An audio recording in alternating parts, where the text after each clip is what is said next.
అందరికీ నమస్కారం. Epic story లైన్స్కు స్వాగతం. తెలంగాణ ప్రాంతంలో విలసిల్లుతున్న ప్రాచీనమైన శైవ క్షేత్రాలలో మేళ్ళ చెరువు ఒకటిగా కనిపిస్తుంది. ఈరోజు మనం ఆ క్షేత్ర విశేషాలను గురించి మాట్లాడుకుందాం. సూర్యాపేట జిల్లా కోదాడ సమీపంలో ఈ క్షేత్రం వెలుగొందుతుంది. ఇక్కడ స్వామివారిని శంభులింగేశ్వర స్వామిగా భక్తులు కొలుస్తుంటారు. సువిశాలమైన ప్రదేశంలో నిర్మితమైన ఈ ఆలయం ఆహ్లాదకరమైన వాతావరణంలో అలరారుతూ ఉంటుంది. ఇక్కడి స్వామివారు ఈ ప్రదేశంలో ఎప్పుడు ఆవిర్భవించారో, ఎవరిచే పూజాభిషేకాలు అందుకున్నారనేది ఎవరికీ తెలియదు. కాకతీయుల కాలంలో స్వామివారు వెలుగులోకి వచ్చారు. కాకతీయుల పాలనా కాలంలో స్వామివారికి ఆలయ నిర్మాణం జరిగింది.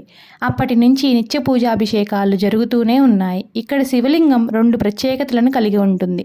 శివలింగం ప్రతిష్ఠ చేసిన దగ్గర నుంచి ఇప్పటి వరకు ఎదుగుతూ వెళుతోంది. అర్చకులు శివలింగం మధ్య భాగంలో బొట్టు పెడుతూ వస్తున్నారు. అలా బొట్టు పెట్టడం వలన ఏర్పడిన గుర్తులను బట్టి శివలింగం ఎదుగుతూ ఉందనే విషయం అర్థమవుతుంది. ఇక్కడికి దగ్గరలో ఎలాంటి జలాశయాలు లేవు. అయినప్పటికీ తలభాగంలోని రంధ్రం నుంచి నీరు ఊరుతూనే ఉంటుంది. ఈ నీరు శివలింగంలోకి ఎలా వస్తుందనేది ఎవరికీ తెలియదు. ఆ రంధ్రంలో నుంచి ఎంత నీరు బయటికి వస్తే అంతవరకే ఊరడం జరుగుతూ ఉంటుంది. ఆ రంధ్రాన్ని దాటుకొని మాత్రం నీరు బయటికి రాదు. అర్చకులు ఈ నీటిని తీర్థంగా ఇస్తుంటారు. ఈ నీరు ఎంతో స్వచ్ఛంగా ఉండడం, చల్లగా ఉండడం విశేషం. ఇదంతా కూడా ఆ భగవంతుడి లీలా విశేషంగానే చెప్పుకుంటూ ఉంటారు. సాధారణ రోజుల్లో భక్తుల సంఖ్య తక్కువగానే ఉంటుంది. శివరాత్రి సందర్భంగా జరిగే జాతరకు మాత్రం వేల సంఖ్యలో భక్తులు తరలి వస్తుంటారు. 5 రోజుల పాటు జరిగే ఈ ఉత్సవాలను తిలకించడానికి చుట్టుపక్కల ప్రాంతాల నుంచి కూడా పెద్ద సంఖ్యలో భక్తులు తరలి వస్తుంటారు. ఈ సందర్భంగా ఇక్కడ జరిగే ఎడ్ల పందాలు ప్రత్యేకమైన ఆకర్షణ. స్వామివారిని దర్శించుకున్న భక్తులు కానుకలు, ముడుపులు సమర్పించుకుంటూ ఉంటారు.